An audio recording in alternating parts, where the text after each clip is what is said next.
khususnya di Provinsi Aceh. Baik, Assalamualaikum Bapak Sandi.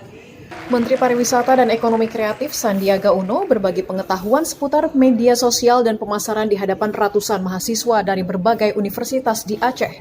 Di Universitas Syah Kuala Banda Aceh, Kamis 13 April, Sandiaga Uno memberikan materi tentang pentingnya generasi muda dalam melihat peluang media sosial terhadap potensi bisnis di masa mendatang.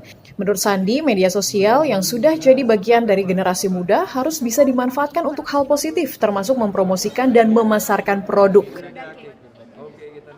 Ini yang dibutuhkan masyarakat, khususnya anak-anak muda, karena kita sudah memasuki era digitalisasi di mana sosial media sudah menjadi sarana promosi yang sangat efektif. Jadi pelatihan ini kita harapkan menjadi pilar penciptaan peluang peningkatan omset dan terciptanya 4,4 juta lapangan kerja baru di tahun 2024. Selain itu, Sandiaga juga mengajarkan cara membuat konten yang menarik dan sesuai dengan kearifan lokal. Dari Banda Aceh, Aprizal Rahmat, Kantor Berita Antara, mewartakan. Universitas Bina Politeknik Aceh. Mohon untuk